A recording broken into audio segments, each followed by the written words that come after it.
All right, so I want to apologize for last week because something just came up and it was too close to 2 o'clock and I wasn't able to make any sort of announcement to any of you. So I just posted a note on the door and basically informing you that I'll arrive late, and eventually I got here at 2:45, 2:50, and no one was here. But I guess what I'll do is I'll tape a session that will contain pretty much just a review of the correct answers on the last exam. Okay, so there was nothing, nothing like some of our previous tutorials that require a lot of your input and discussion. Okay, so it will just be a very straightforward talk by me, and I'll just discuss all the correct answers to the previous exam, number 3. Okay, and I'll then upload that on YouTube and make a link to Blackboard, just like what I did with all of the previous tutorials this semester. Okay, and hopefully that will take care of the problem last week. Okay, so today is I guess week number 14. Okay, this is Friday of the 14th week of the semester. So we are coming to literally the end of the road.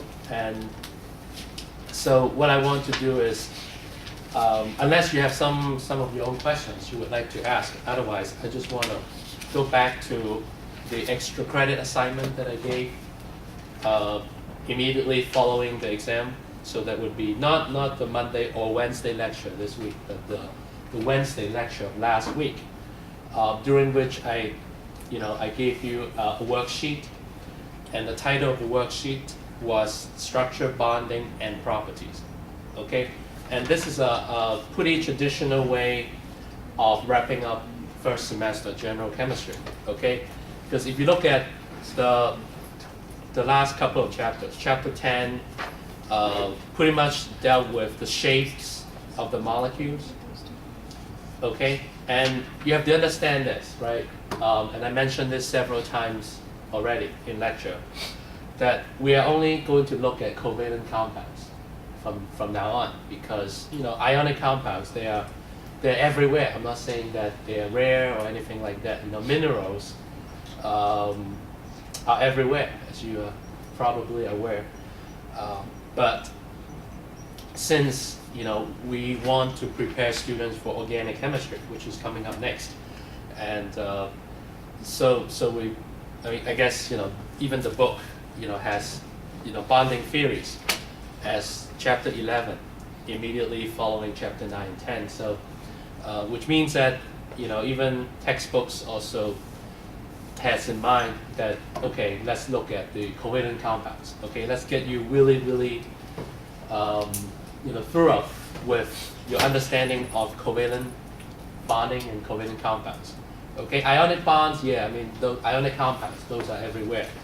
But if you can make it far enough to take inorganic chemistry in your 3rd or 4th year, then you learn a lot more about metals. Okay, metallic bonding and metals.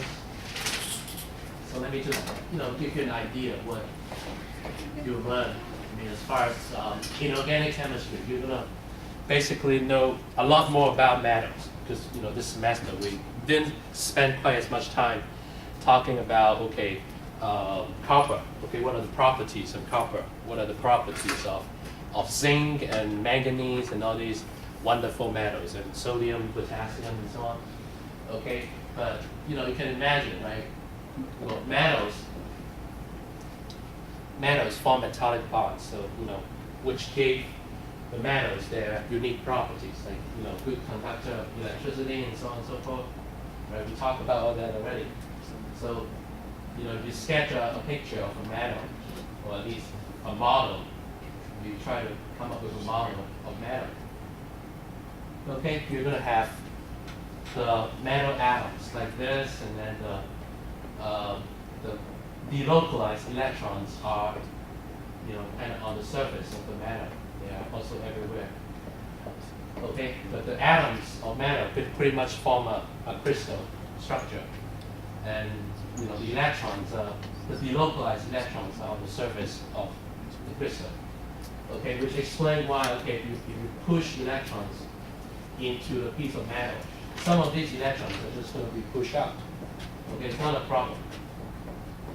Some of these surface delocalized electrons are just going to be pushed out of the surface of the matter, which explains why metals conduct electricity and heat so well. Because as long as you have something that can carry the current, okay, through the material, then it will conduct. So in organic chemistry, you're going to look at more things about metals, like exactly what kind of crystal lattice, what kind of close packing you will find amongst the different metals. You might think, well, okay, copper and zinc, the way that the atoms are arranged should be pretty much the same. Actually, you'll be surprised that actually they're not, because the size of these atoms are not all the same, right? Some are bigger. Some elements will have bigger atoms. Some elements will have smaller. So the close packing is actually quite different if you compare two different elements. Okay, so those are things that you learn when you take an application course of inorganic chemistry. Okay, so inorganic chemistry. And then you also looked at, like I said, the ionic compounds. Okay, which also follows some sort of pattern. Ionic compounds in terms of solid ionic compounds. They are also pretty interesting, but one of the things that ionic compound does is that it has a high solubility. Okay, the ionic compounds are very soluble in water. So take sodium chloride. Okay, put it in water, it will dissolve. Okay, it will be almost like gone. But of course, you know that for ionic compounds, like sodium chloride, okay, when you try to put it in water, this actually happens. Okay, in terms of a chemical equation, it would be NaCl solid. And I tried to put this on the last practice exam, even though I didn't ask you on the exam this semester. But I put this on the last practice exam, and I said, well, write a chemical equation that would explain how an ionic compound dissolves in water. Okay, you don't actually need this. Okay, it's pretty self-explanatory. You have NaCl solid on the reactant side of the equation. Okay, which indicates that this is basically a solid crystal. Okay, you have the sodium chloride ions, assuming alternate positions in a lattice. Okay, and now what you're going to do is you're going to make aqueous phase ions. Okay, this AQ here, this is S, which is solid. This is AQ, which stands for the aqueous phase, AQUEOUS. The aqueous phase, where aqueous stands for water. So basically, you're dumping sodium chloride in water. Okay, and what happens is that at some point during next week's lectures, there are still going to be 2 lectures next week. But during one of those lectures, I'm going to show you or remind you the picture of how ionic compounds dissolve in water.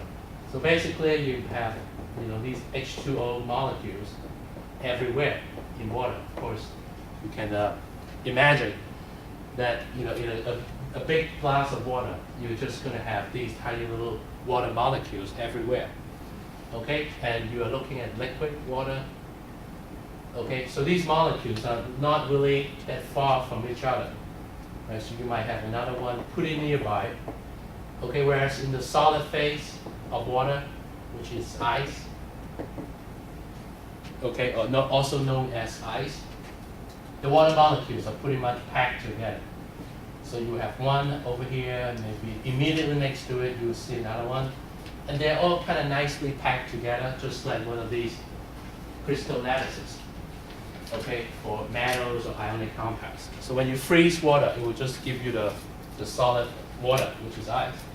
Okay, liquid water is a little different, even though it has also a very high density, relatively speaking, okay, because the water molecules are still relatively close to each other.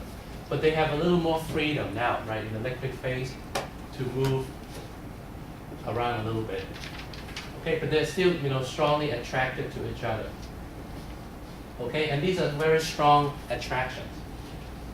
Okay, these are so-called intermolecular.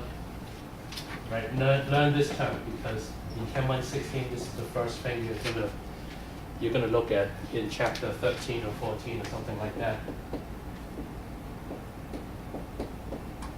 Okay, these are called intermolecular forces.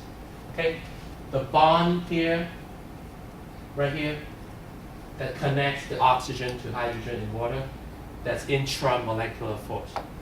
That's an intramolecular force. INTRA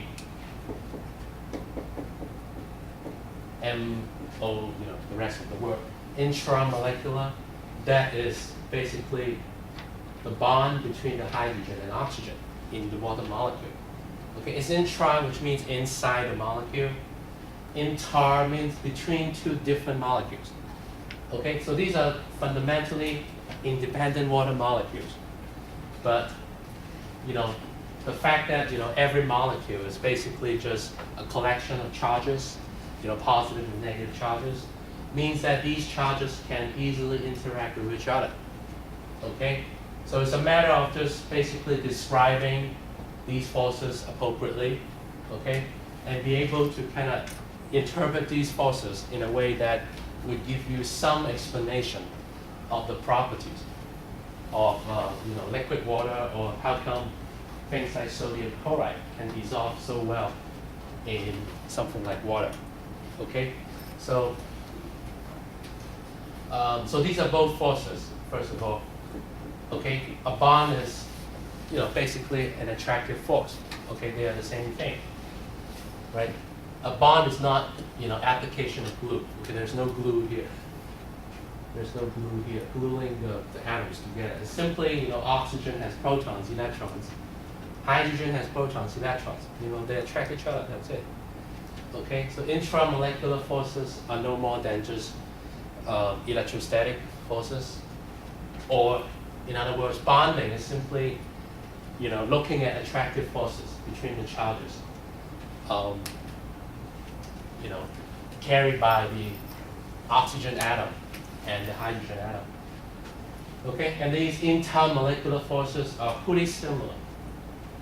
Okay, again, just because they are molecules doesn't mean that they are any different from the atoms. So this is just a collection of charges, positive, negative charges, in terms of the water molecules. Just a collection of protons and electrons. So one water molecule can interact with another one, and then they all interact with each other. But if you put the sodium chloride crystal inside a bunch of water molecules, what happened is probably this. Okay, here's the sodium ion. Let's pretend this is the Na+. Okay, the reason I just put a positive charge over is because that's what matters the most. Okay, the sodium ion, how is it different from sodium? Can you answer this question?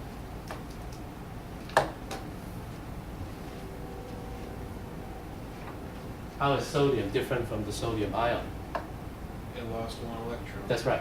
That's it. Okay, that's the only difference between this and this. The sodium atom has the same number of protons and electrons. I can even look up the exact number, and that is 11. So sodium has 11 protons inside the nucleus and 11 electrons. Okay, but once sodium lost an electron, it becomes sodium plus.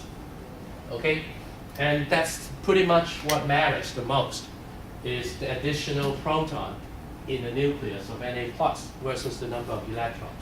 And I hope I don't need to explain to you once again why it is favorable for sodium to form sodium plus, right? Because this is the electron configuration of sodium.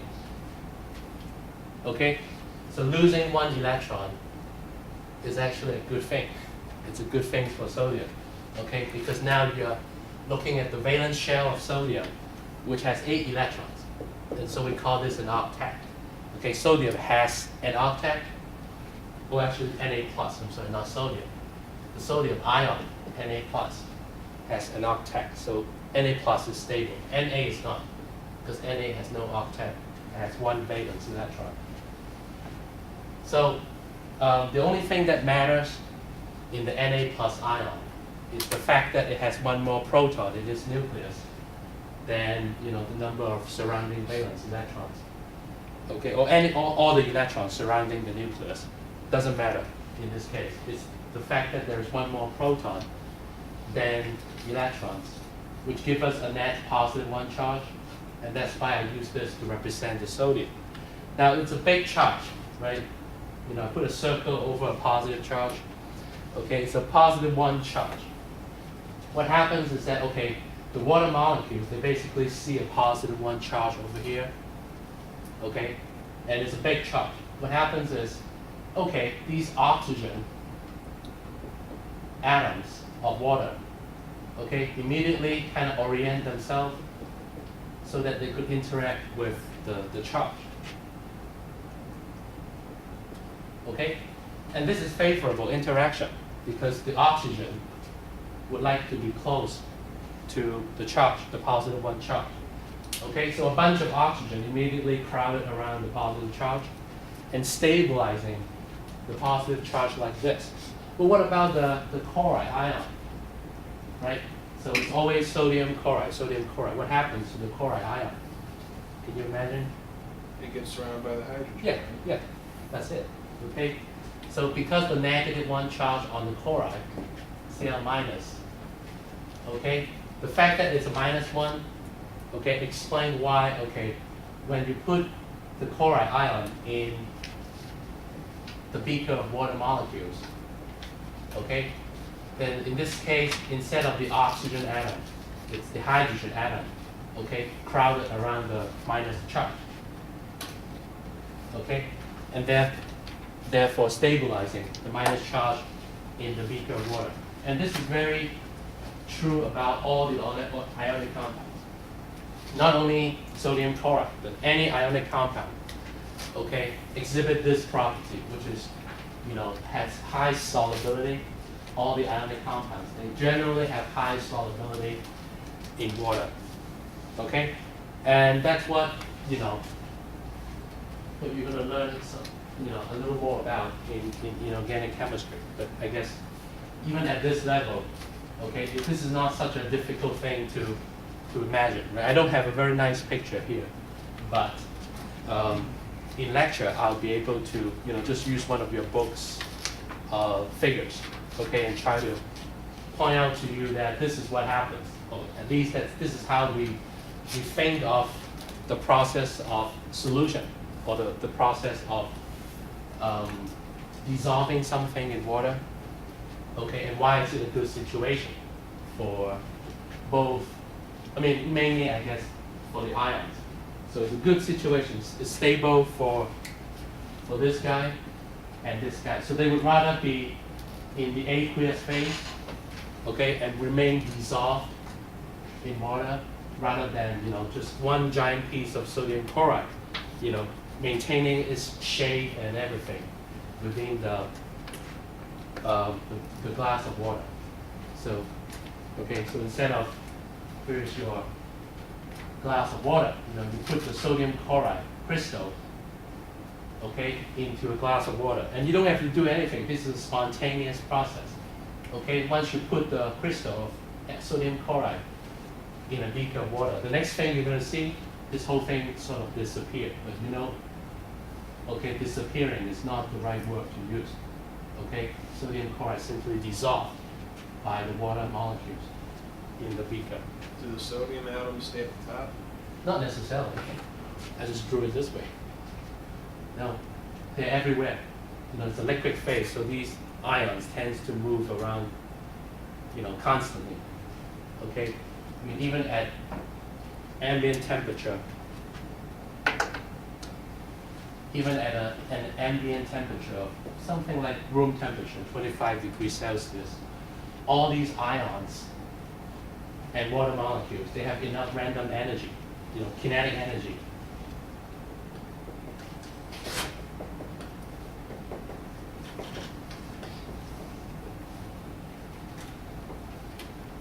Okay, and kinetic energy is given by temperature. Right? As long as you're not at absolute zero temperature, okay, at which there is no kinetic energy. Okay, 25 degrees C, which is 298 Kelvin, that's way above the minimum temperature of 0 Kelvin, right? Okay, so at 0 K, you can say, well, everything's sort of dead or frozen at that low temperature. But as long as your temperature is not at 0 Kelvin, then whatever you're looking at, whatever the substance is, at an ambient temperature of above 0 degree Kelvin, it should have sufficient kinetic energy. Okay, so if you're looking at a solution of sodium chloride, okay, you're going to see the ions moving around like this, and the water molecules kind of moving a little bit. Okay, but in general, still, the liquid phase is called a condensed phase. So it will still be a little bit denser, actually quite substantially denser than the gas phase. Okay, but it's not as dense as the solid phase in general. Okay, so you're gonna learn about organic. You're gonna learn more about ionic compounds and metals, and another class of very interesting compounds here called coordination compounds. Okay, and these are compounds involving the transition metals.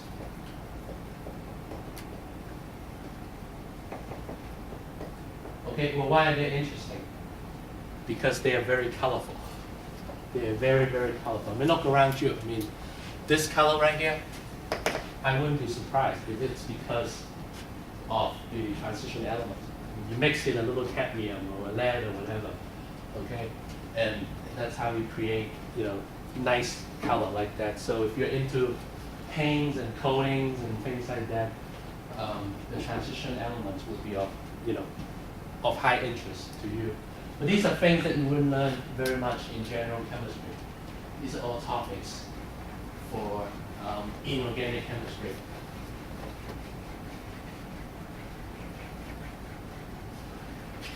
Okay, so what are you going to learn in organic chemistry? Do you have any idea? Compounds that have carbon in them? Yeah, that's right. You're going to learn about all these carbon-containing compounds, which was why I started a discussion on the covalent bonds formed by the carbon atom. Okay, so if you look at this compound right here,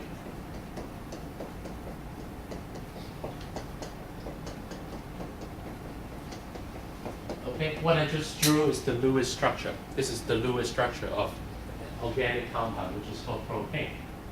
P-R-O-P-A-N-E. Well, can you buy propane? Yeah. Easily, right? Just go to a convenience store, go to a supermarket. You can buy propane because you use it as fuel. Okay, so at normal temperature, which means 25 degrees C, what is the state of propane? Is it a solid, liquid, or gas? It's a liquid. Are you sure? It's pretty Okay, heavy. well, yeah, it's pretty. Well, you pack it under high pressure. That's why it's. I'm sure the tank is heavy, right? It's made of solid metal, but okay. And if you pack the propane under very high pressure, you can actually pack a lot of propane into the tank. Okay, but fundamentally, we think of propane as a gas at room temperature. So this is 25 degrees C. Okay, propane is a gas. And okay, I mean that's all very nice, right? That's all very nice. And so why are we interested in these bonding theories? Okay, so immediately okay, I drew your attention to an organic compound.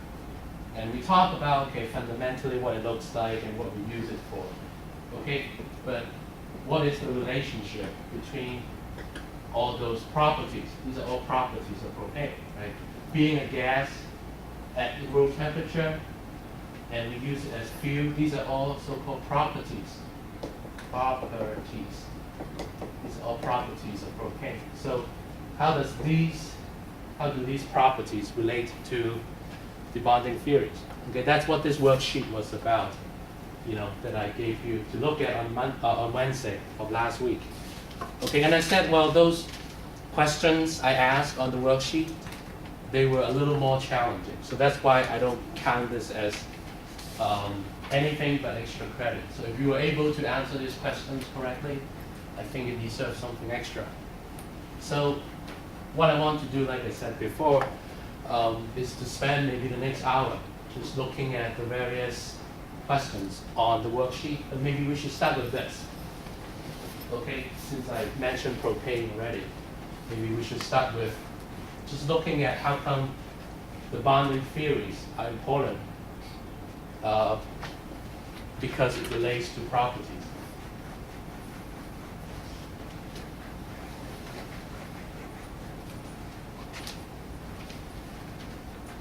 Okay, so why don't we start with this?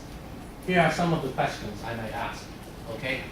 So you look at the Lewis structure of propane, right? So I might give it to you like this, or I might not. Okay, so on the final exam, I might say, okay, draw me a Lewis structure of something. Okay, if I know that, okay, you will not be able to just associate the name with the structure automatically, then I'll probably give you the structure. Like, except for example, if I just mention the name,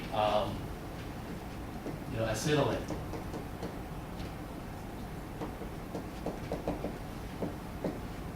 Right, acetylene. This is a perfectly normal compound. It's organic, okay, but it's very well known. But if I don't think that you can just go from here to the structure immediately, then I would, ask you this question on the final exam. I would actually give you the name and the structure of the compound, so you can work with the structure instead of only the name. But if something that I pretty much assume you know, like what I said in lecture on Wednesday, something like sulfur, hexafluoride, hexafluoride.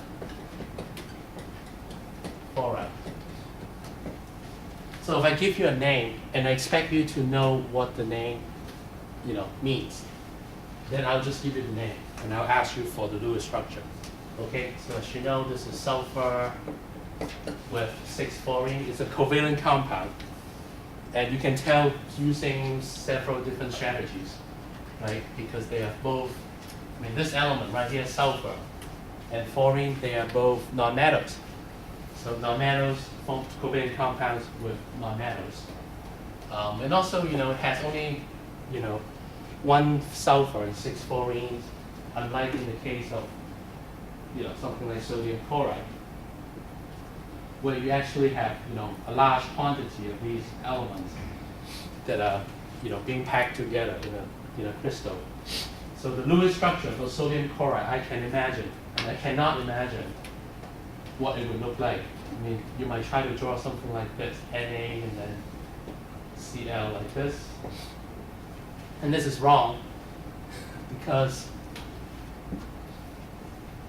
okay, we don't really think of NaCl this way, right? Okay, they don't form single bonds.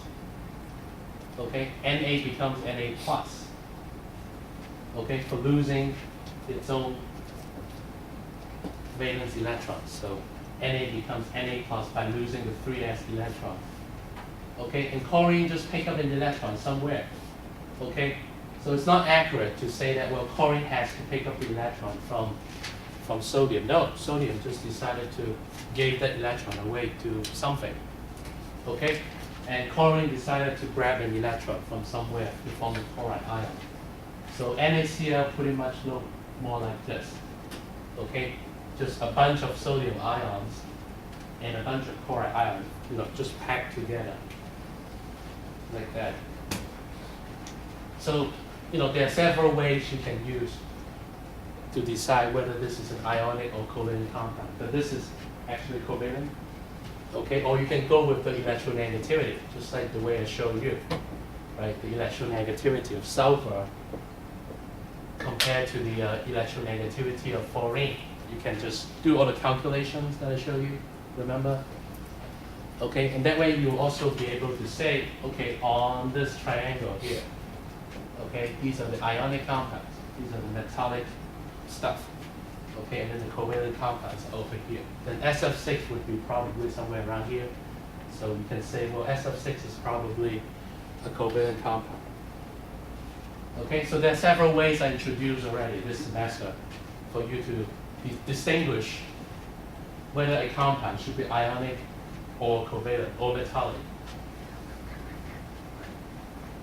Okay, in high school you probably just learn one way, but after Chem 115 now you know several different ways.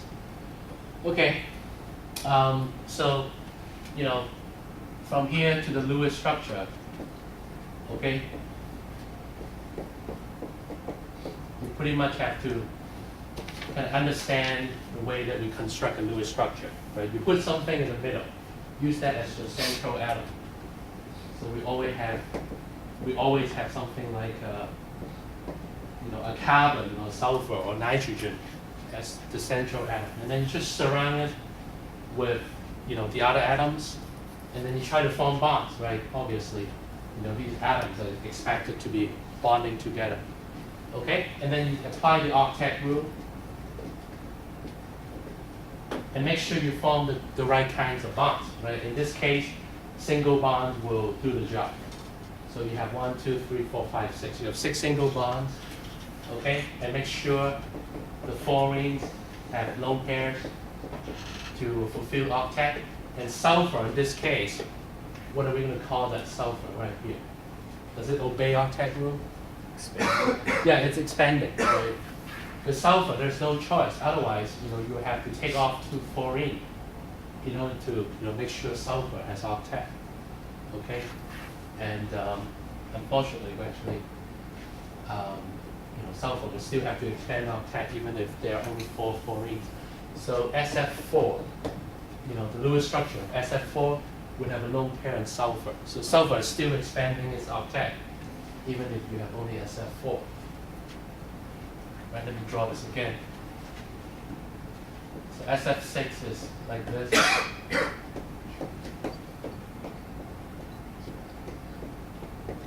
Whereas SF4, okay, sulfur has 6 valence electrons, as you know already. So 1, 2, 3, 4. So using 4 of the 6, you would have formed the SF4 molecule. But that's just 4 valence electrons. There are still 2 left. So you put them on the sulfur atom as lone pair. So sulfur is still expanding octet because they're now 2, 4, 6, 8, 10. There are actually 10, electrons surrounding sulfur. Okay, but SF2, if you can draw SF2 for me.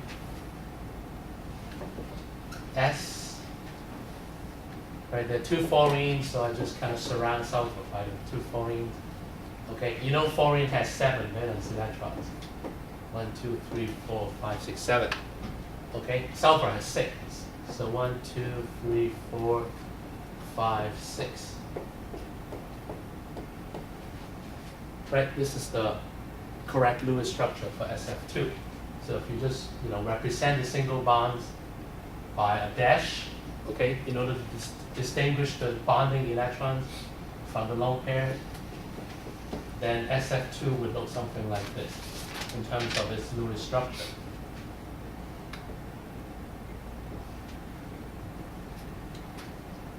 Well, in this case, is octet rule obeyed for sulfur? Yeah. Yes?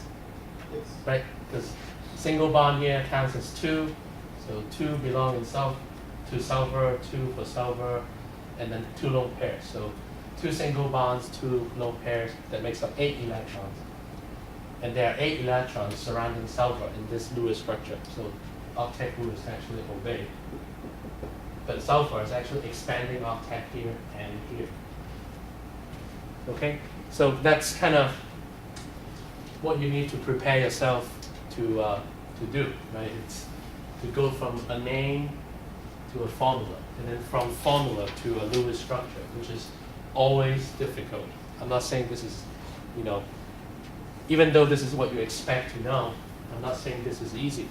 This is actually a pretty difficult task. So if you are, if you're not sure, if you're not sure you can draw these Lewis structures, okay, there are a lot of practices that you can find in your textbook. Okay, like chapter 9 has a bunch of exercise, and I'm sure chapter 10 has more. Yeah, chapter 10 is the right chapter. Okay, just go to the back of chapter 10, and you're going to see, okay, draw the Lewis structure of this, draw the Lewis structure of that. Okay, and after you practice like 50 times, I'm sure you might have a stronger understanding of the way to construct a Lewis structure. Okay, just take your time to practice if this is not something that you think you can do. Okay, I mean during lecture there is very little chance that we'll actually have time for you to do 50 practices. During lecture there's only time for me to show you a couple of structures and expect you to kind of take your own time to carry out more practices on your own. Okay, but I'll be asking you these questions, such as going back to the propane Lewis structure. I'm going to ask you, what is the hybridization of carbon? Okay, and by looking at the propane structure, right? So let's focus your attention on this for a little bit. Okay, these 3 carbons, do they form the same kinds of bonds? Are the 2 ones at the end sp3 hybridization? The one in the middle? No, the 2 ones on the end. Right, okay, well you said these 2, Yeah. okay, they are sp3, which I wouldn't disagree. Yes, they're both sp3 hybridized. But I'm also wondering, what about the carbon in the middle? sp2. Okay, well that's very interesting. Let's talk about that a little bit.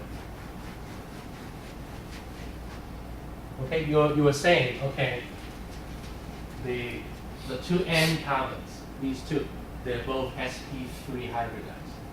And you're saying the middle carbon is sp2. So the middle carbon is sp2 hybridized. Okay?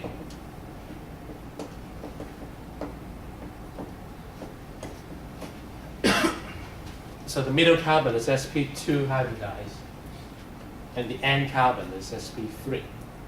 Okay? Let's talk about this a little bit. Okay.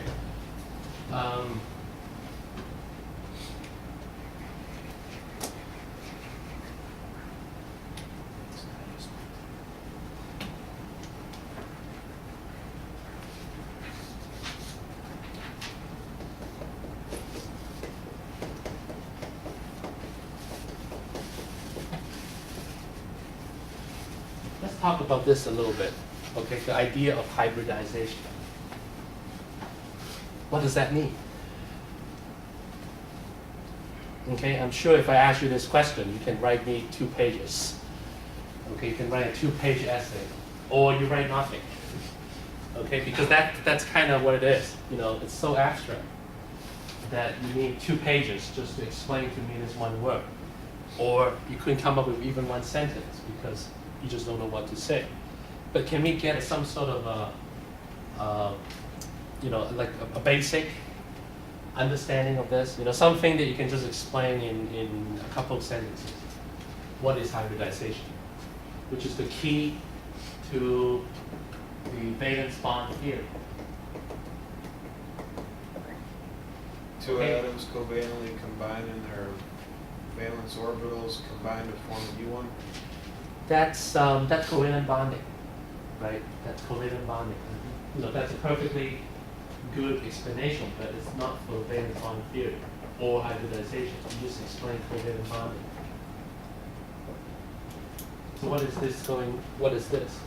What is the idea of hybridization? Do the orbitals combine? Yeah, but that's covalent bonding. And you have orbital here. You know, here's I don't know. This is carbon, okay, and this is hydrogen, okay, and you bring them close together, so that now the electron density overlap. Basically, this nucleus start attracting the electron of hydrogen, and this nucleus right here start attracting the electrons of carbon. So this whole thing kind of, you know, we call this bonding. But it's no more than just, you know, positive, negative charges starting to interact with each other. Right? Positive, negative, positive, so positive, negative interact, positive, negative interact. That's for bonding. Okay, which is not hybridization. So what is hybridization?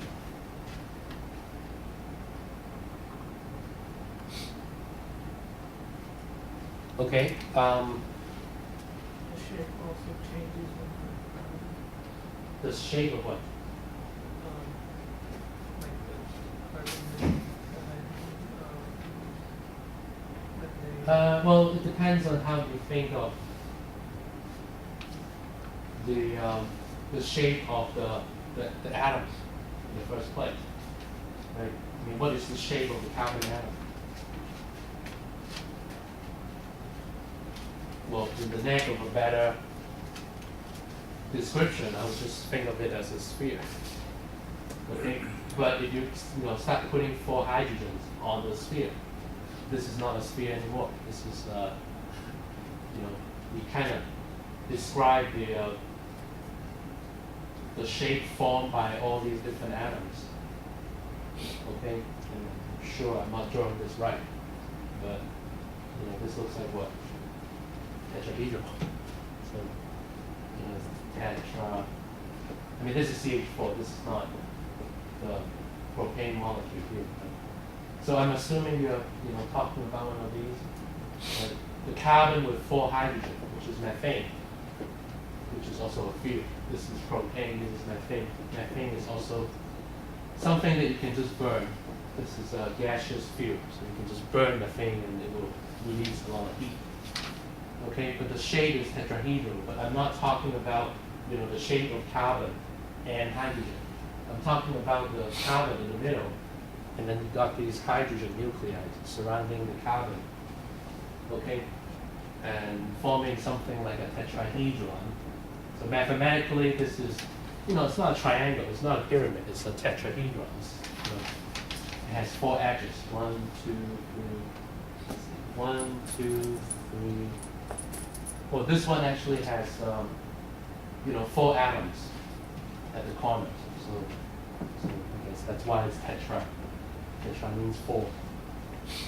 Do the orbitals change shapes? No. No. Okay. Did you draw on the board during lecture, just maybe in referring to like the carbon, how you combine the 2s and the 2p for that? Okay, yeah, that is a shape change. Okay, that I agree with you. If you mix 1s, well, let's just say mix s and p orbitals.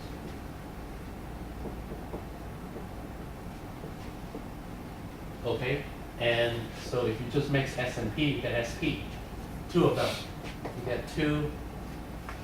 If you mix an s orbital with a p orbital, then you get 2 sp orbitals.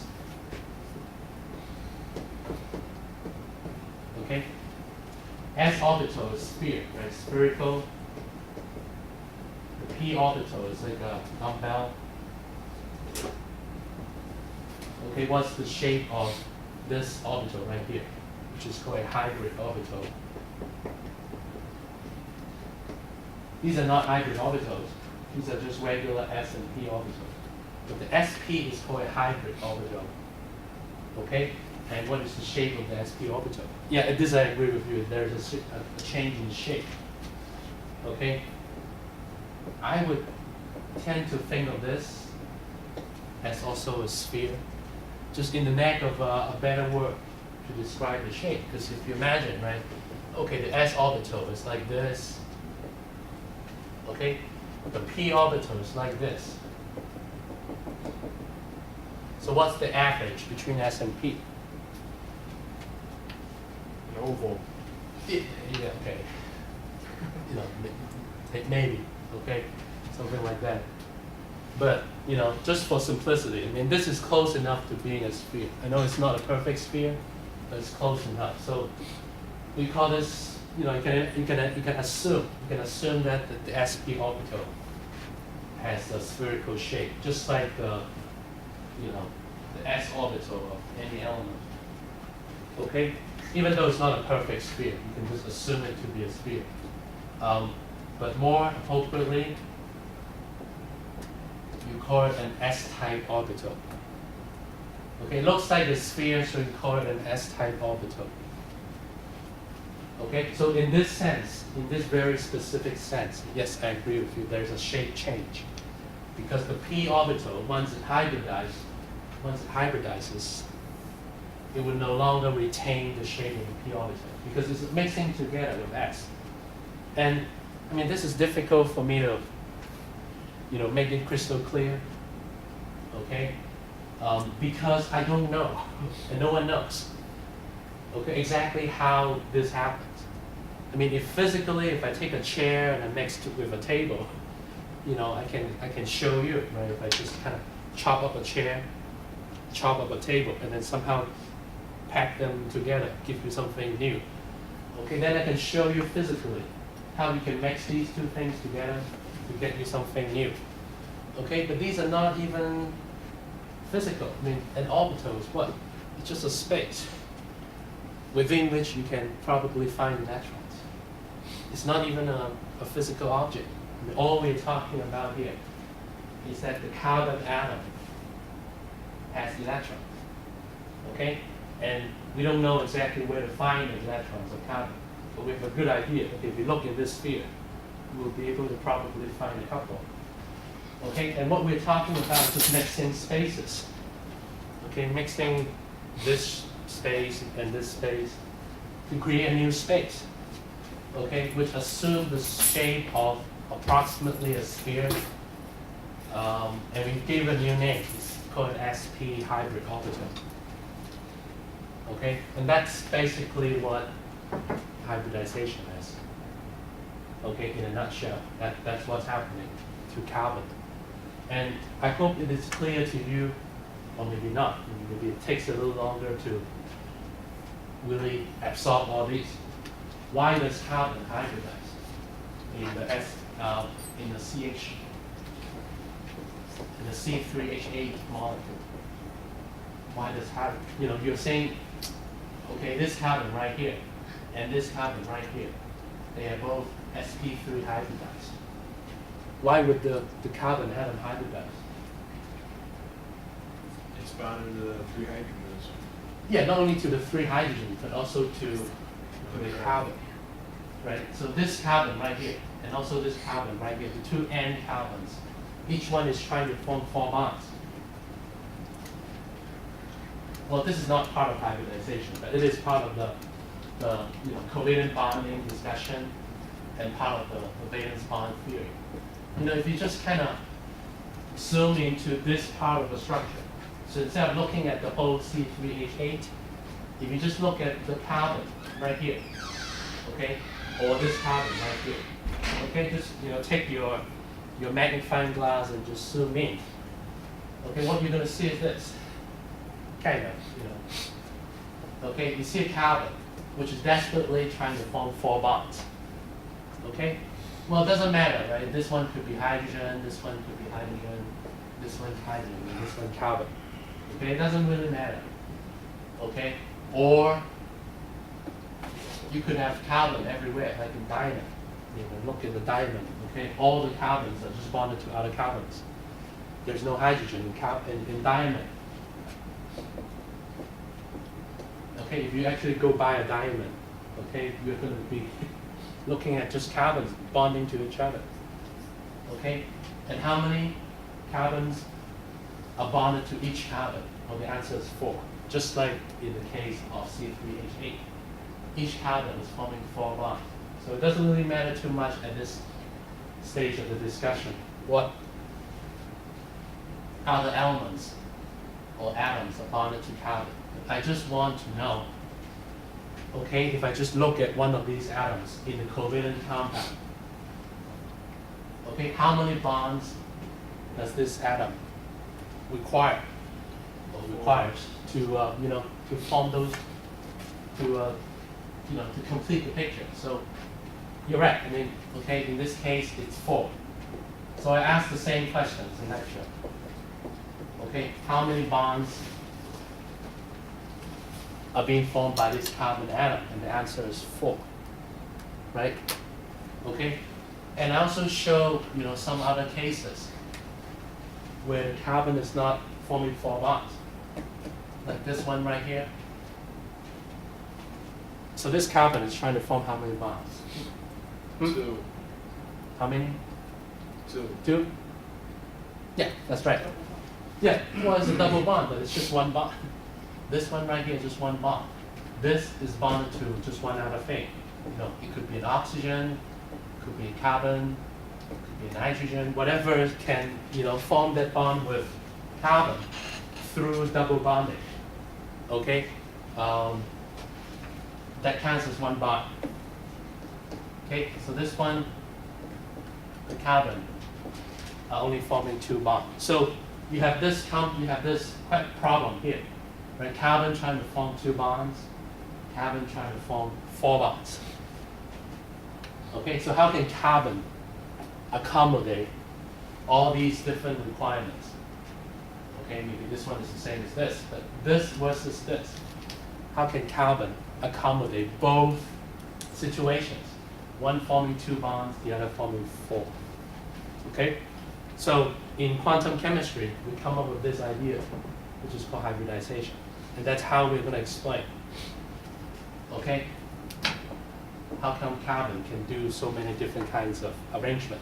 You know, one time it would just form 4 bonds, but other times, like in the CO2 molecule, you know, when you have the carbon with 2 oxygen, it would just form 2 bonds, not 4. Okay? So this, you know, challenge in chemistry is being explained by the valence bond theory, and in particular by the hybridization of the carbon atom. The carbon, if you have to put this in a complete sentence, carbon can and will hybridize. So carbon, I'll get to your question. Carbon can and will hybridize. And I know you are probably still going to ask me, well, this sentence does not make any sense because, okay, this word hybridize, okay, it's still very abstract. You know, it's difficult to grasp onto something this abstract, okay? But, all right, if you can, you know, in a sentence or two, if you can just explain what is hybridization, then you know, okay, hybridize is nothing weird. It's, you know, it's a part of the valence bond theory, which is part of the, I guess, the big family of quantum mechanics, which is very difficult and, you know, very abstract. Okay, but it's part of chemistry, you know, quantum chemistry. It's part of valence bond theory. This is where we get the idea from. Okay, the idea of hybridization. And we're going to use hybridization to explain something like this. How comes carbon can accommodate so many different kinds of you know, situations? Like sometimes it forms 4 bonds, sometimes it forms 2 bonds, and you know, you could have also had the carbon atom forming 3 bonds. This is how carbon can form 3 bonds. And so what was your question? I'm sorry to, The valence bond theory explains why hybridization occurs. yeah, you can say that, yeah.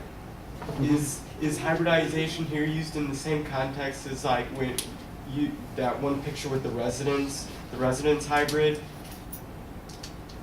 How you can put the bond somewhere else in a residence structure? Wasn't there a thing called residence hybrid?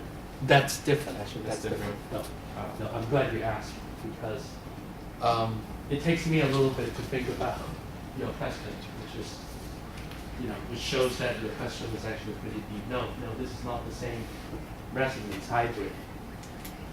So you were probably thinking about this. Like, I use the nitrate.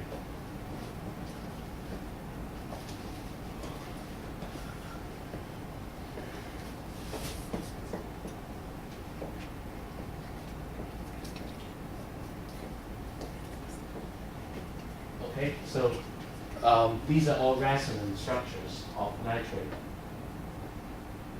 NO3 minus. Okay, the resonance hybrid look like this.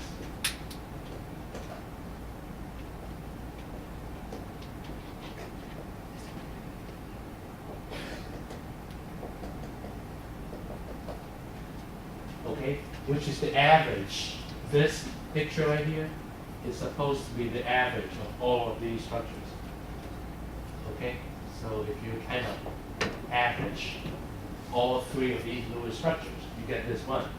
And this is called the resonance hybrid. That has nothing to do with the hybridization here. Okay, this is averaging Lewis structures.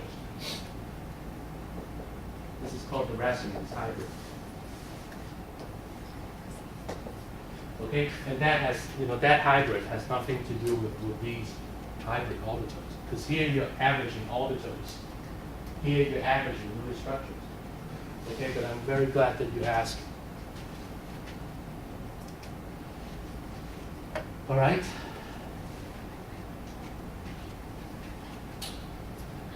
Okay, so it's basically now a fill in the blank exercise. Okay, if you can understand all these, regarding hybridization. So it's all about, okay, a fill in the blank exercise. So let me try this on you and see if it works. Okay, so I'm going to erase this and this. I'm going to leave this a blank. I'm going to leave this a blank, and this one also a blank. So in the case of carbon forming 4 bonds, okay, you're going to mix what with what to form what? Okay, can you do this? Or try doing this? In the case of carbon forming 4 bonds, so this is what I want to explain. In the case of carbon forming 4 bonds, okay, I will need to mix what with what to produce what. Okay?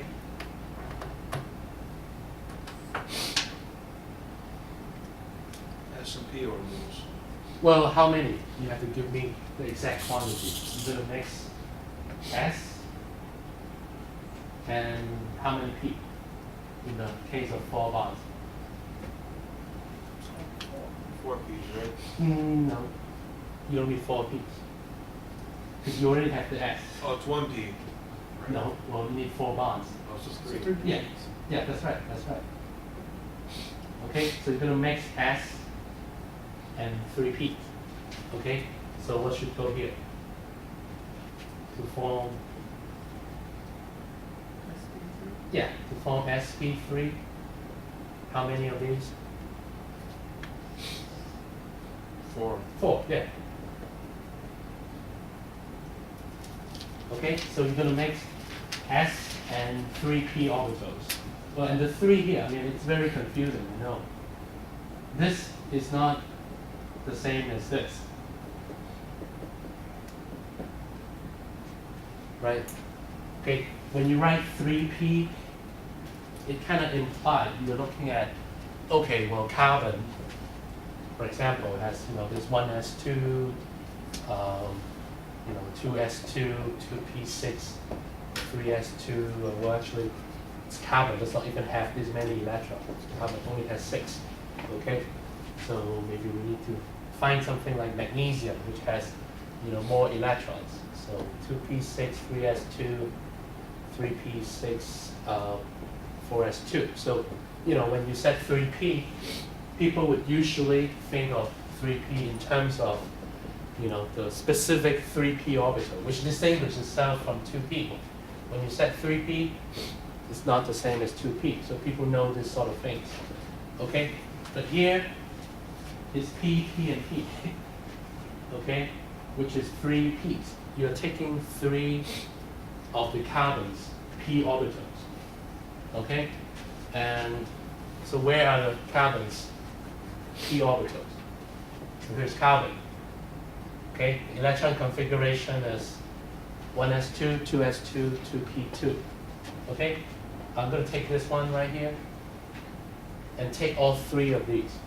Okay? And you ask, well, how comes there are 3 2p orbitals? They're already there. Okay? Carbon has all these orbitals. Okay? It has even the 3s orbital. It has even the 3p orbital. Okay? But carbon has only 6 electrons. So 1, 2, 3, 4, 5, 6. These are just empty space. The 3s orbitals is already there, but it's unoccupied just because carbon does not have that many electrons. Okay? So we call this unoccupied. So these 3s and 3p orbitals are actually unoccupied. Even this 2p right here is empty. There's no electron there. So, okay? So it's not the same, you know, when you look at 3p versus 3p's. Okay, so to fill in this plan here, you put S, you put P, P, and P. So you're mixing an S orbital with 3 p orbitals. Okay, of carbon, all 3 of these. So this one, this one, this one, and this one right here. So you're gonna quantum mechanically, magically, quantum mechanically, somehow, okay, average these spaces, okay, to come up with a new set of spaces. Okay, each one is going to be called sp3. That's just the way that people name these new orbitals or hybrid orbitals. Okay, and you got 4 of these. Well, this is essentially energy conservation here. Okay? So, I mean, in terms of space, it doesn't make any sense, right? How can you average 4 different spaces to get, you know, 4 new spaces? Well, it kind of makes sense in terms of shape, and that's when I would agree with you that, you know, you can average 4 different shapes. Well, actually, one with the other 3 that are the same. But you're averaging 4 shapes, and somehow you end up with a new shape. Okay, you get 4 of these. But as far as energy, there's no question about energy conservation, because, you know, s orbital has energy.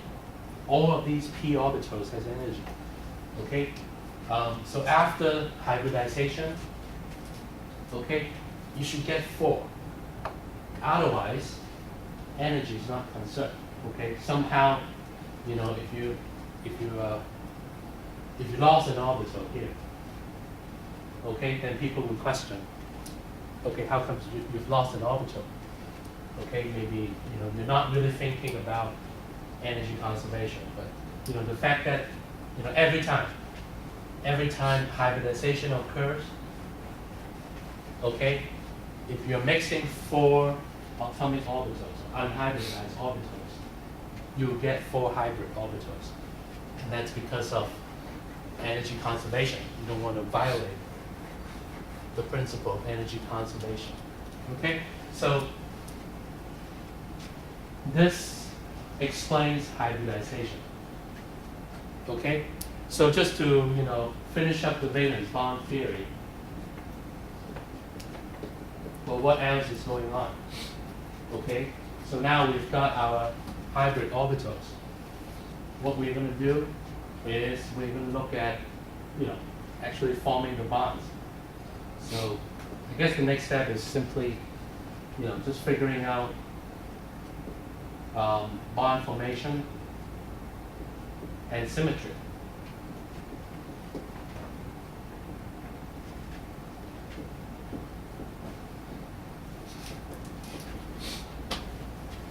Okay, well, bond formation is going to be very straightforward because now you've got your hybrid orbitals, 4 of them.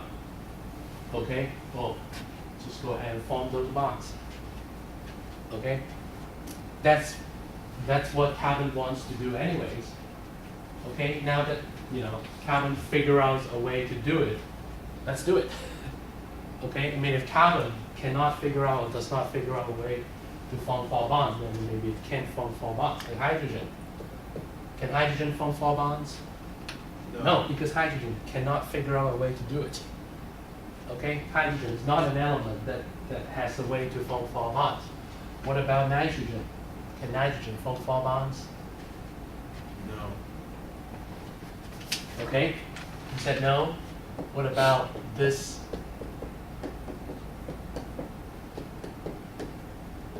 Right here. This is called ammonia.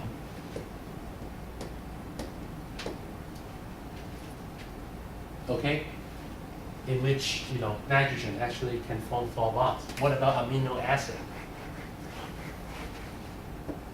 Okay, which looks something like this.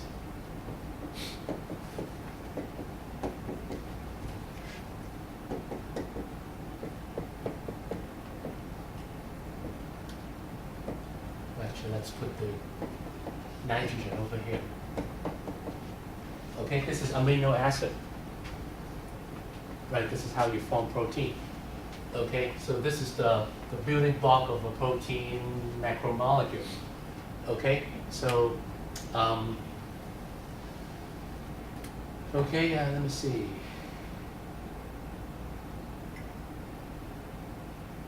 Okay, so here's the amino acid, right? And what happens is sometimes this hydrogen right here will leave this oxygen and kind of form a bond here. So this oxygen becomes minus, this nitrogen here becomes positively charged. These are called formal charges.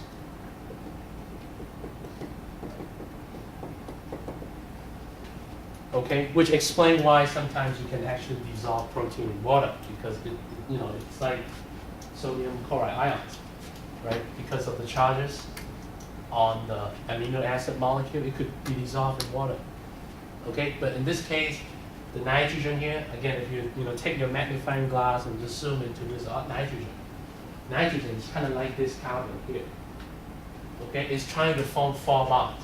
3 with 3 hydrogens, but 1 with this carbon. Okay, so what is the hybridization of this nitrogen? Okay, the same question here. What is the hybridization of this nitrogen right here? SP3. Yes, sp3.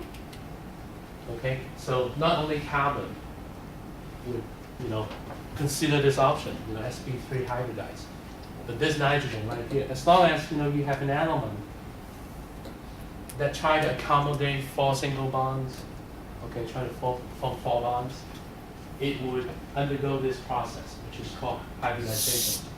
And would go ahead and form these whatever hybrid orbitals in order to form 4 equivalent single bonds. Okay, there's nothing telling apart these 4 bonds. Okay, even though ultimately these could be different elements, like this could be hydrogen, this could be carbon, this could be oxygen, and this could be nitrogen. Okay, carbon does not have to form 4 bonds with 4 of the same thing. Okay, as long as carbon requires to form 4 bonds in some molecules, okay, it would undergo this process called sp3 hybridization.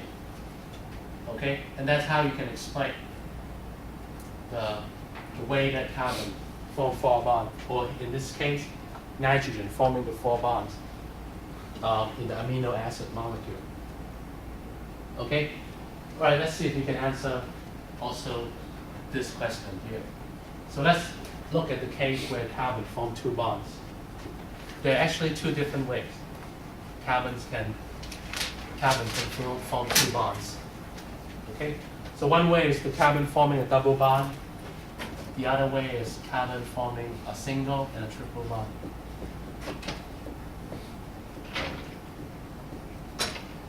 Okay, so this is one way. This is another way. So there are two ways that carbon can form two bonds. Okay? So you're trying to explain this. You're trying to explain how can carbon, instead of forming four bonds, how can carbon just form two bonds instead of four?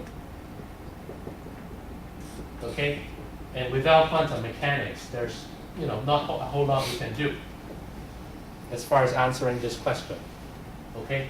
But with quantum mechanics and with valence bond theory, okay, now we can answer this question.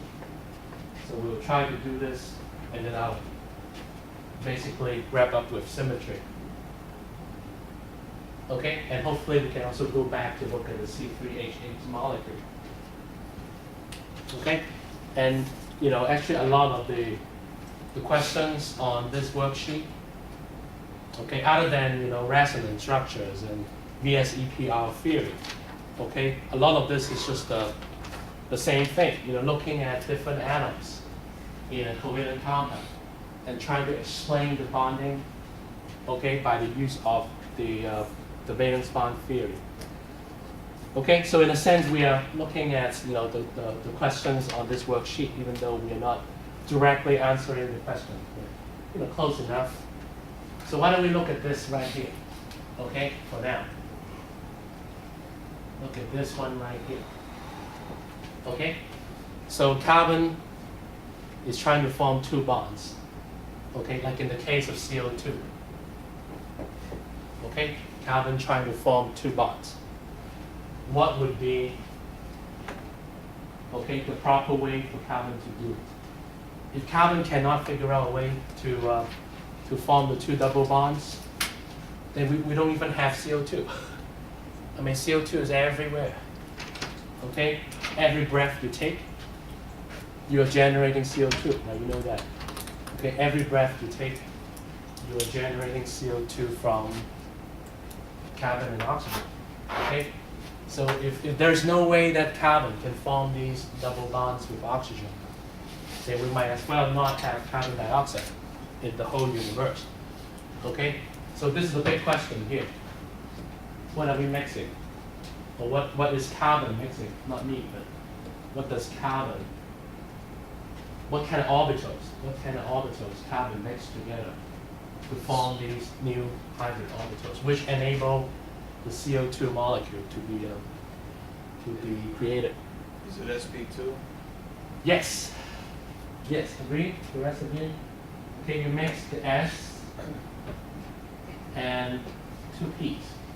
Okay, not the 2p, but 2p orbitals.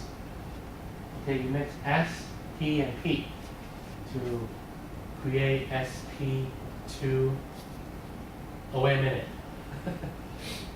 Okay, now we are moving a little too fast. Okay, because if carbon only needs to form two bonds, I don't need three orbitals. Okay, so actually this is not sp2. Rather, sp. Okay, just sp. Okay, so you're just going to mix S and P to form sp hybrid orbitals. Okay, how many of these? Two. Yeah, two.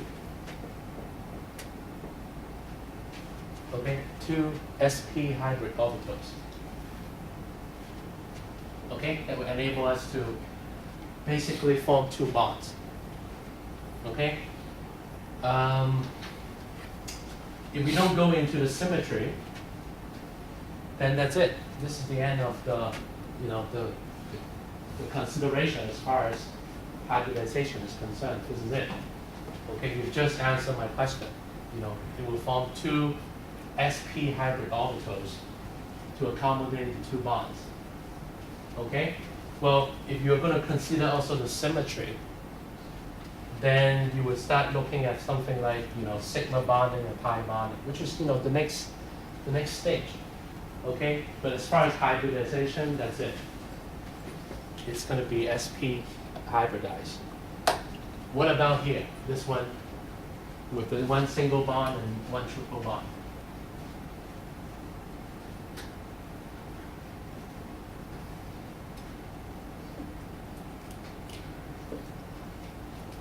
This one over here. Is it SP hybridization?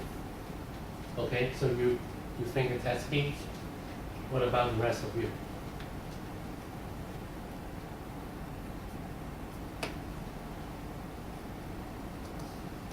Okay, how can this carbon right here form the two bonds?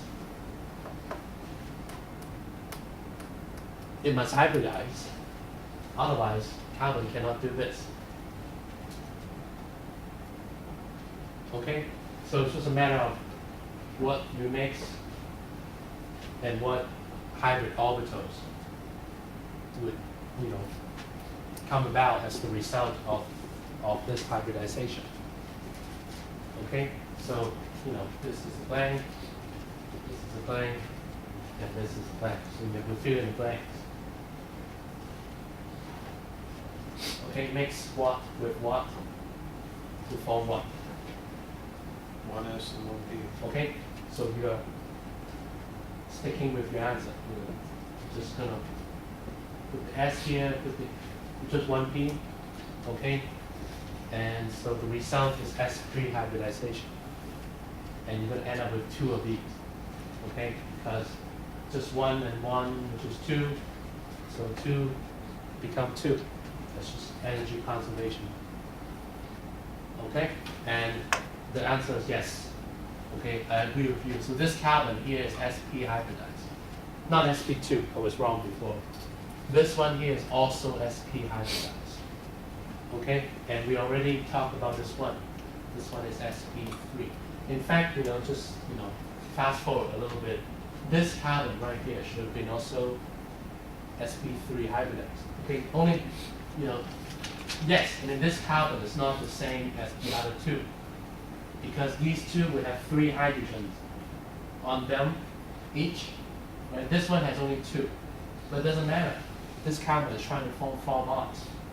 Okay, so all 3 of these carbons are going to be sp3 hybridized. Okay, all 3 of them, doesn't make a difference. They're all going to be sp3 hybridized, which enable these carbon atoms to form 4 bonds. Each one is going to form 4 bonds. Okay? I guess, like I said, to wrap up, we got to look at the symmetry, because, hybridization, all right, these are all sp3 hybridized. Okay, this one is sp3, this one sp, this one sp, okay? The only case where the carbon is sp2 hybridized is, the last case, right, when the carbon form 3 bonds, like this, okay? A double and 2 single. This is when carbon form 3 bonds, okay? And this carbon right here is sp2 hybridized, okay? So, pretty much the last thing that need to be said is the symmetry, okay? The difference between sigma and pi bonding. Okay, so let's see.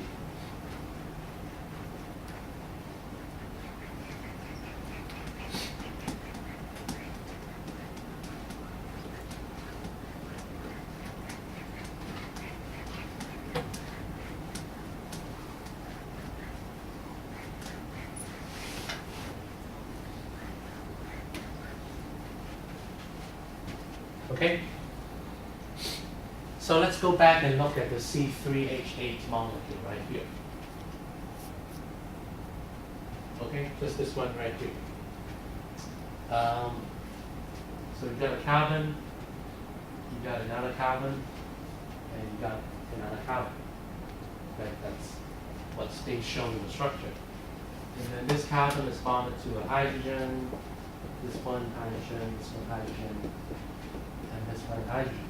Okay, so these are all single bonds.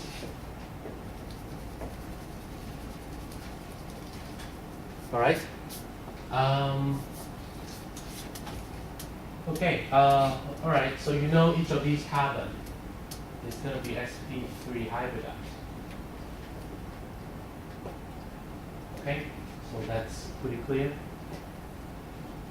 The only question that remains is, okay, this bond right here, or this bond right here, or this bond right here, or this bond right here. Okay, what kind of symmetry? Okay, what kind of symmetry would properly describe all four of these bonds? Sigma bonds. Okay, so you're saying, okay, they're all sigma bonds, sigma, sigma, sigma, and sigma. Okay, and that's correct. These are all sigma bonds. But why are they sigma bonds?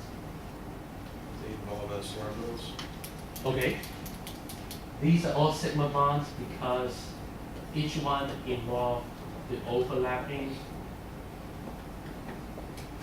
of S-type orbitals. Okay? Well, now you have to, move a step back, okay? Instead of looking at the hybridization, which is over, by now hybridization is over. Now you're looking at, okay, this hydrogen is going to come close to this carbon, okay, to actually try to form this covalent bond here, okay? What is the symmetry of that bond? Well, you call it sigma, right? And that's correct. Well, what is sigma bonding?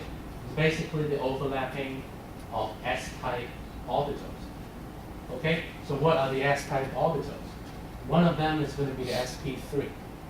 Okay, remember we talked about over here, that the shape of the sp3 orbital.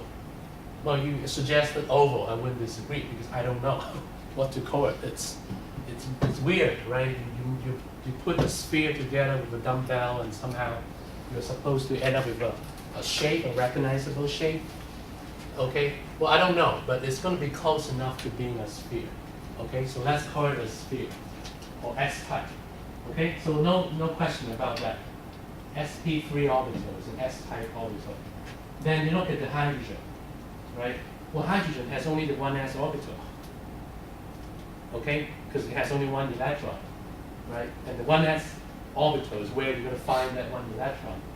So hydrogen is going to use basically the 1s electron, okay, and share it with one of the electrons in the sp3 orbital of carbon. Okay, so that is basically what is going on here in this single bond. The 1s orbital of hydrogen, okay, and the sp3 orbital of the carbon right here. They are going to overlap, get close, overlap, okay, so that the nuclei of these two elements can start, attracting the shared electron between these two elements. Okay? So the sigma here basically is describing the symmetry of that overlapping. So if you have to draw it, okay, this 1s sp3 overlap, how do we draw it? Okay, let's draw the 1s orbital. Okay? And let's draw the sp3 orbital, which is close enough to being a sphere. Okay? And then you draw the internuclear axis. And I showed this in class. Right? You draw the internuclear axis. Because the nucleus of the hydrogen is right here, right in the middle of hydrogen. And the nucleus of carbon is right here, right in the middle of carbon. Okay, so let's draw the two nuclei. And then draw the internuclear axis. Okay? And then you're going to rotate along the axis. Okay? Now these two being spheres, okay, as you rotate along this axis, okay, do you always see the same shape? Okay, I mean, a book, I wouldn't say you would see the same shape if you take a look at the book, all right, and you cannot change your angle of observation because otherwise this whole thing wouldn't work. So you're just going to stare at the book, and I'm going to start rotating. As soon as the rotation begins, you don't see, the same shape of the object anymore. I mean, the book overall is still the same shape, but just look at this shape right here compared to this. Okay, this is just two different shapes. This versus this. Okay, this is like like almost a plane. This is just a surface. Okay, or this is the. Well, maybe shape is not a good way. I mean, it's called orientation. The book, this particular orientation is not the same as this one. Okay, and the rotation pretty much give you different orientations. Okay, so this right here is almost like just roll up a piece of paper. Okay, just roll up a piece of paper. Okay, you're gonna start the rotation. Okay, but does it make any difference? The angle of rotation? No, right? You still see pretty much a roll of paper. Doesn't matter, what is, how much I rotated the roll of paper. But, okay, so we call this sigma. If the orientation is unchanged, that's called a sigma symmetry. But if I rotate a book, it's not the same. It's just not the same, right? Okay, and this is called pi.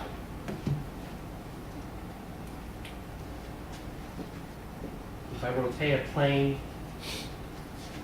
okay, like the two nuclei like this, and just think of this as the book. Okay. Sigma is you see the same orientation, no matter the angle of rotation. Okay, the same orientation, no matter angle of rotation. The pi actually means that after 180 degrees rotation, you'll see the same orientation again. So if, just take a look at the book. Okay, it begins like this. After 180 degree, okay, you pretty much see the same, the same shape again. And then you roll another 180 degree, you would again see the same shape.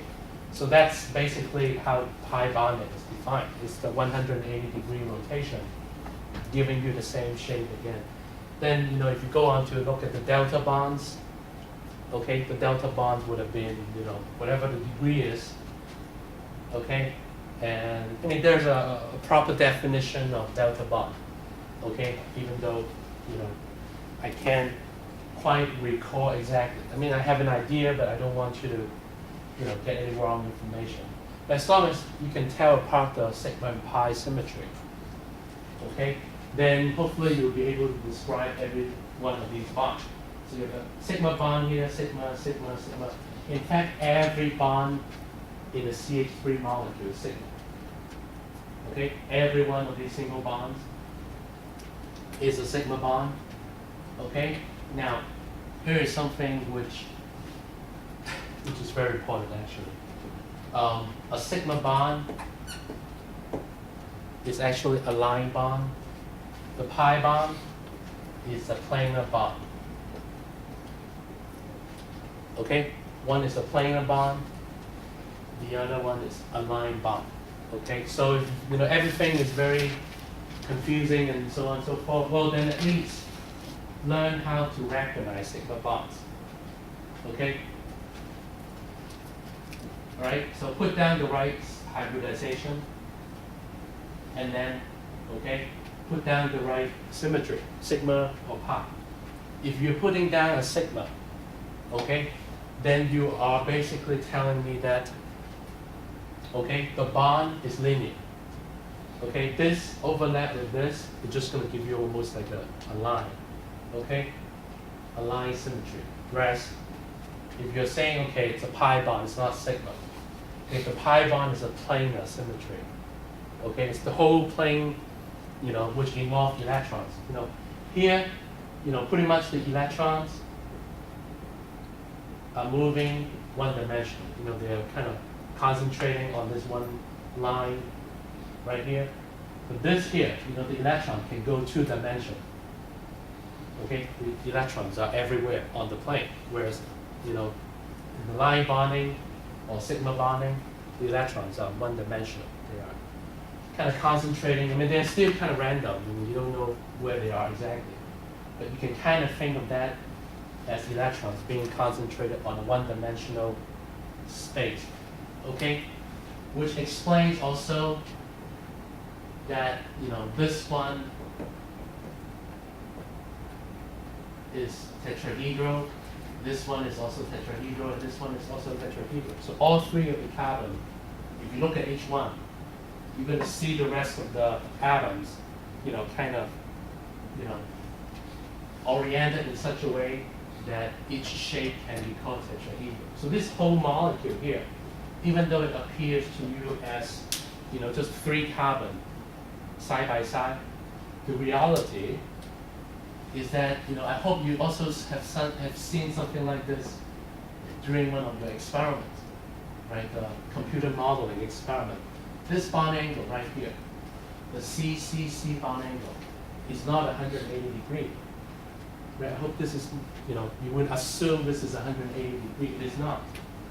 Okay, these carbon are actually kind of, forming an angle with each other. This bond angle here, I would call it, something like 105 or maybe 108, something like that. So this is not a 180 degree bond angle right here, as the Lewis structure might have mistakenly or accidentally implied. Okay, this bond angle here is whatever this molecule should look like in 3-dimensional space. Okay, and the fact that these are all sigma bonds means that there's maximum flexibility for this bond to be, for these bonds to be located in a 3-dimensional space. Because if you think about the planar bonds or the pi bonds, this is pretty restrictive, right? This almost, if you have 2 carbons forming a pi bond, like in the case of the CC double bond, okay? Because in the CC double bond, well, let me just complete the picture like this, okay? So this one is going to be sp2 hybridized, this carbon right here. And this one is also going to be sp2 hybridized, okay? Because what? Because it's trying to form 3 bonds. Every time the carbon tries to form 3 bonds, or whatever element it is, trying to form 3 bonds, okay, then it is sp2 hybridized. So they're both sp2 hybridized, okay? Now this bond right here, whatever this carbon is sharing electron with, this is going to be a sigma bond, okay? Because the sp2 is an s-type orbital, okay? The other element would likely also use an sp-type, an s-type. Sorry, not sp-type. The other element will also use an s-type orbital. So this bond is expected to be linear. So is this, okay? So is this. And so is this. These are all expected to be sigma bonds, okay? But this bond right here, the double bond in between the 2 carbon, well, okay, it's sigma, okay? But at the same time, it is also pi. So it's actually sigma and pi at the same time, okay? So one of the 2 bonds is actually a pi bond, and the other one is sigma. What happens is, okay, one of them is pi bond, which means that, okay, if one of the carbon is located here, the other carbon is located here, there's no way that, they can make an angle. Okay, so basically what happens is, these 2 carbon are being stuck together. Okay, like this. I mean, you can't possibly put the 2 carbon at a different angle. That's it. They're kind of connected side by side like this. Okay? And, by the VSEPR theory, okay, this is the last thing I'm going to say. By the VSEPR theory, right, if you look at this carbon, okay, and you think about, all right, let's say this is Cl, Cl, H, and H, okay? So, with 3 things bonded to this carbon, the VSEPR theory proposed that this shape should be trigonal plane.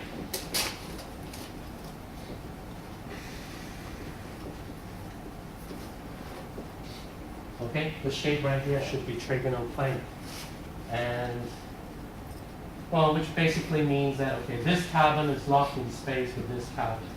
Okay, this bond angle right here should be about 120, this one about 120, this one also about 120.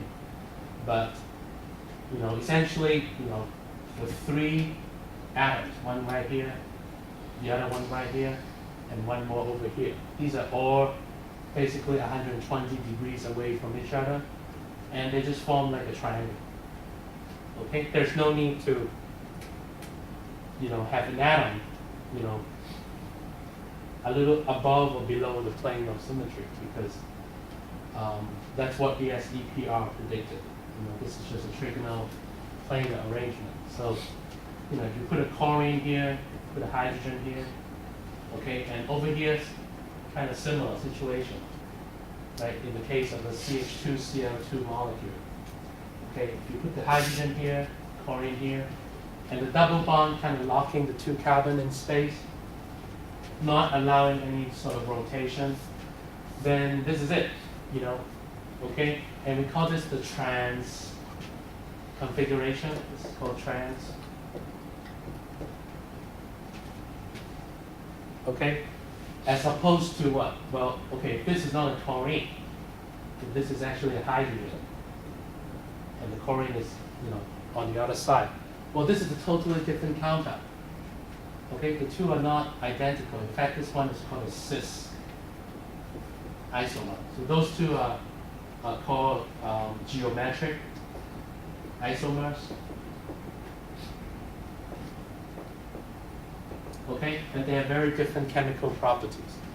Just because of, you know, what happens to the double bond. Okay, the pi bonding there, kind of locking the two carbons together. Okay, not allowing any rotation along the bond. Okay, so these are the things that, you know, when you take organic chemistry, this is the kind of things that you'll be taught. Okay, looking at, okay, well, this is an organic compound, what's going on here? You know, with the shape and, you know, signal pi bonding and hybridization of carbon.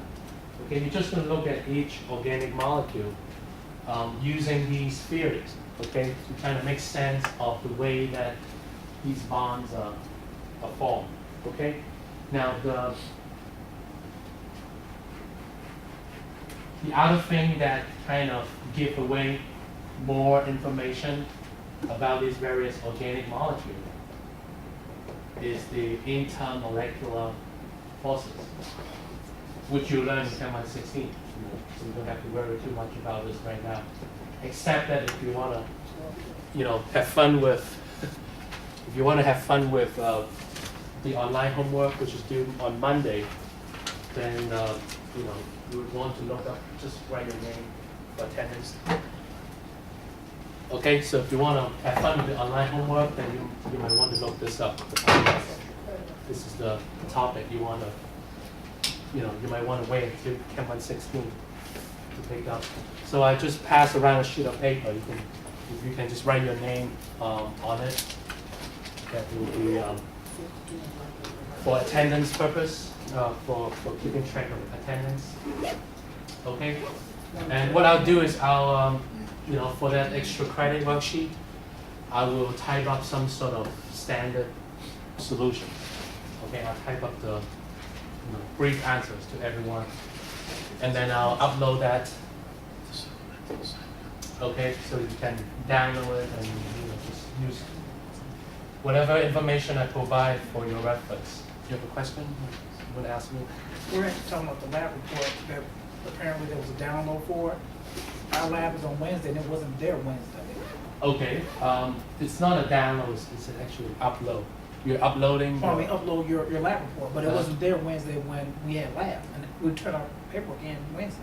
Yeah, so, I mean, can you upload right now? I could, yeah, it's like to a computer, yeah, but. Yeah, just get to a computer and upload it.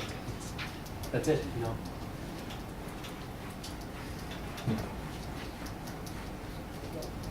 Okay, you know, read chapter 11, because, you know, you might find it, you know, containing information that would, you know, make whatever we discussed today a little more crystal clear. Okay? Professor, I think